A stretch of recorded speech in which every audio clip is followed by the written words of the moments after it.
সুপ্রিয় দর্শক মণ্ডলী, দেশ ও দেশের বাইরে যারা আছেন, আশা করি ভালো আছেন। ভালো থাকার জন্য দোয়া করি, আপনারা আমার জন্য দোয়া করবেন।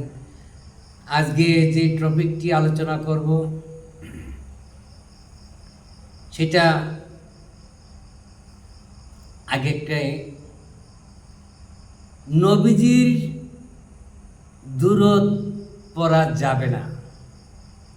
নবীজির দুরূদ কোন হাদিসে আছে, কোরআনে আছে কিনা? নবীজির দুরূদ পড়া যাবে না, নবীজির কিয়াম পড়া যাবে না, নবীজি গায়েবের খবর জানে না, নবীজি আমাদের মতন মানুষ। এই কথা নিয়ে তর্ক বিতর্ক মিডিয়ায় আলেমদেরকে ওয়াজ শুনলে দেখি।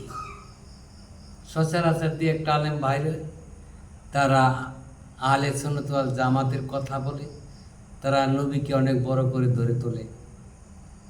আরেক দল আলেম আছে, তারা নবীকে এমনভাবে কথা বলে যে গালি দেওয়া ছাড়া আর যত রকম ব্যঙ্গানো যেটা করে, এটা মুসলমানের কাজ নয়। যে নবীর দ্বারা মুসলমান হয়েছেন, যার কারণে ঈমান পেয়েছেন, যার জন্য জান্নাতে যাবেন, যার সুপারিশ ছাড়া জান্নাতে যেতে পারবেন না, সেই নবীকে হাউ করে কথা বলেন। আপনার সাহস কত? আপনি এজিদকে বলেন হযরত এজিদ, নবীজিকে বলেন হযরত মুহাম্মদ। এই সাহস আপনাকে কে দিয়েছে? কোথায় পেয়েছেন? আপনারা কি করতেছেন? ইসলামকে কিছু বোকা লোক আছে, বোঝে না, তাদেরকে বুঝাইতেছেন এজিদ, হযরত এজিদ। এজিদ একজন ভালো মানুষ, আপনারা বুঝান। এজিদ হুকুম দিছে, মার্ডার করছে ইমাম হোসেনকে। সীমার ভাই গালি দেওয়ার মুক্ত না, তাই গালি দিলাম না, কষ্ট পেলাম নিজে।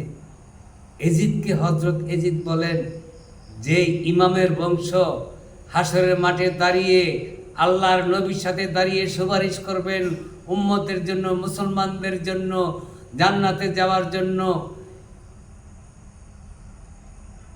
জানি না এই কথাটা হাদিসে আছে কি না। মা ফাতেমা আয়েশা বলবেন, আল্লাহ, আমি মুহাম্মদের মেয়ে, তোমার বন্ধুর মেয়ে, তুমি আমার জবাব দাও, পৃথিবীতে এত দুঃখ কষ্ট কেন আমাকে দিয়েছ? আল্লাহ বলবে, কি কষ্ট দিয়েছি? তখন বলবে যে আমার দুটি সন্তান চক্রান্ত করে একটাকে বিষ পান করে মেরেছ, আরেকটি সন্তান এজিদ বাহিনী সীমার দিয়ে গলায় ছুরি চালিয়ে মারেছ। তোমার জান্নাতে থেকেছি ঠিক, কিন্তু একটু সুখ পাই নাই। আজকে তোমার বিচার করব, জবাব দাও, কেন আমার সন্তানকে এইভাবে এই এজিদ হত্যা করেছে?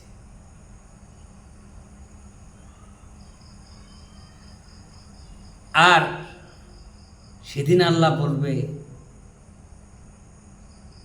যে আমি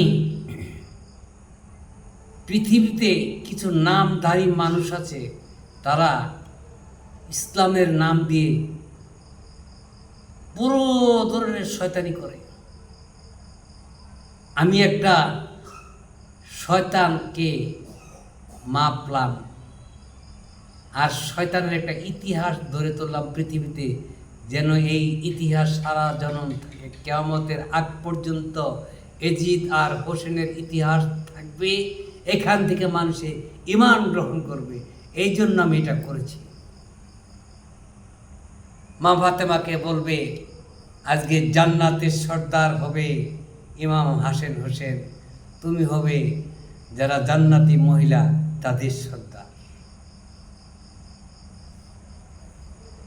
তাই তারা তো নবীর মেয়ে, নবীর বংশ, আল্লাহর ফেরেশতারা কোন কথা থেকে কোন কথায় যাইতেছি বুঝি না, কোনটা তুই কোনটা বলবো। এখন তো মানুষের খালি ভিডিও টানে দেখে না কি বলতে চাই। এই দুরূদ শরীফটা কোন জায়গা থেকে আসছে আগে একটু দুরূদ বাজায় নেই, তারপরে বলি।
আমার নবীকে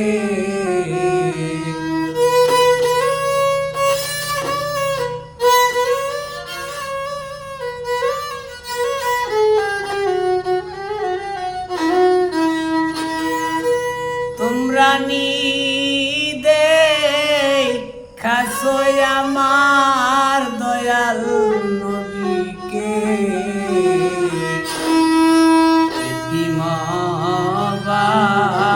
বানাইয়া গেল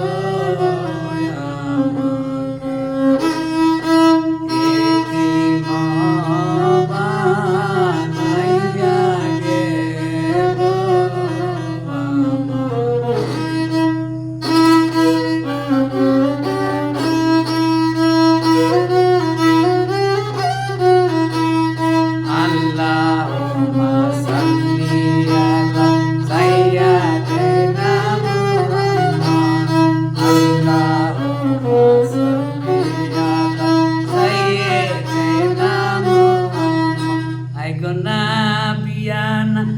Sabiana Maulana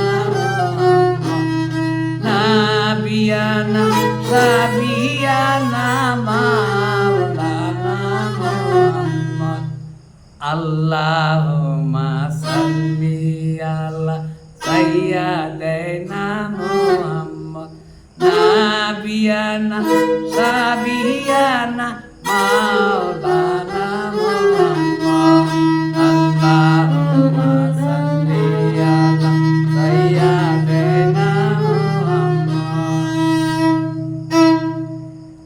আল্লাহর ফেরেশতারা একদিন জিজ্ঞাসা করে, আল্লাহ গো, আমরা যে তোমার ইবাদত করি, তুমি কি কোনো কিছু করো? এই কথাটা কোথায় পাইবে?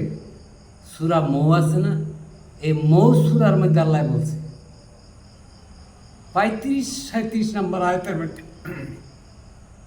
সূরা মৌ মনে রাখবেন, মৌ হলো যে মধু আহরণ করে। এটা আবার আরেক ঘটনা নবীজিকে নিয়ে, যাক ওইটা আমি বললাম না, আল্লাহটাই বলতেছি। আল্লাহ আমরা যে তোমার ইবাদত উপাসনা করি, তোমার কোনো কাজ আছে, তুমি কোনো কাজ করো? আল্লাহ বলছে হ্যাঁ আমি একটা কাজ করি। সেটা কি? আমি নবীর দূরত্ব। কেন? নবী যে আমার বন্ধু, যারে বন্ধু বইলা স্বীকার করে, এই পৃথিবীর কুলে কায়নাত কোনো কিছু সৃষ্টি করতাম না আমার নবীকে যদি আমি সৃষ্টি না করতাম। তাই তারে ভালো লাগে রে আমার আপন নূর হইতে, আমার নবীকে সৃষ্টি করিয়াছি। তাই তো আমি সদাই নবীজির দুরূদ শরীফ গাই। আল্লাহুম্মা সাল্লি আলা সাইয়্যিদিনা মুহাম্মাদ, আল্লাহুম্মা সাল্লি আলা সাইয়্যিদিনা মুহাম্মাদ, আয় গো নাবিয়ানা সাদিয়ানা মাওলানা মুহাম্মদ। আরে বেঈমানের দল, কোন জায়গার কিতাব পড়ছ জানি না, নবীর দূরত পড়া যাবে না, জায়েজ না। নবীজির মিলাদ পড়া জায়েজ না। নবীজির বাবা মা নাকি মুসলমান না, এই কথাটাও তাদের মুখে বলে। রে ভাই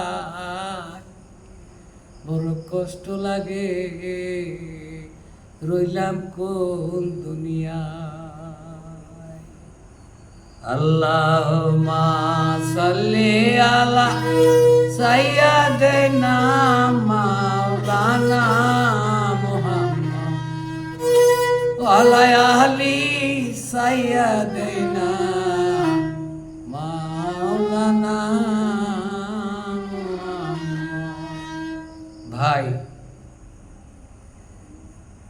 আমি অনেক দিন যাবৎ এই ইউটিউবে কাজ করি, কিন্তু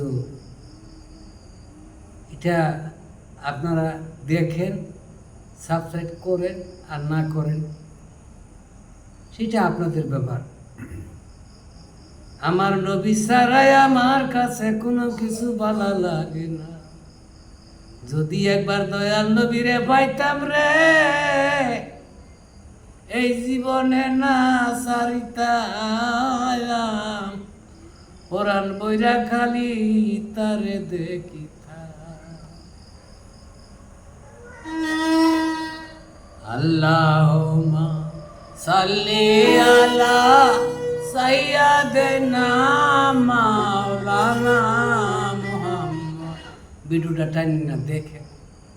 ওলা আলি সাইয়্যিদিনা মাওলানা মুহাম্মদ, আল্লাহুম্মা সাল্লি আলা সাইয়্যিদিনা মাওলানা মুহাম্মদ, ওলা আলি সাইয়্যিদিনা মাওলানা মুহাম্মদ। ধন্যবাদ। সাবস্ক্রাইব আর কারো কাছে চাবো না কোনোদিন। কর্মের উপর নির্ভর করবে। দেখেছি অনেক ভিডিওতে সাবস্ক্রাইব করে, আমারটাই হয় না। হয়তো আমাকে পছন্দ লাগে না বা আমার কথা ভালো লাগে না, কিছু করার নেই। ভাগ্য, সব মালিকের ইচ্ছা। এগুলি চাই নেওয়ার বিষয়, এগুলি ভালো লাগার বিষয়। একজন ইউটিউবে যদি কাজ করে, তার প্রোগ্রামটা দেখলে একটু হাতে টিপটা দিলে ক্ষতি হয় না, হাতের 1 সেকেন্ডও লাগে না। ধন্যবাদ।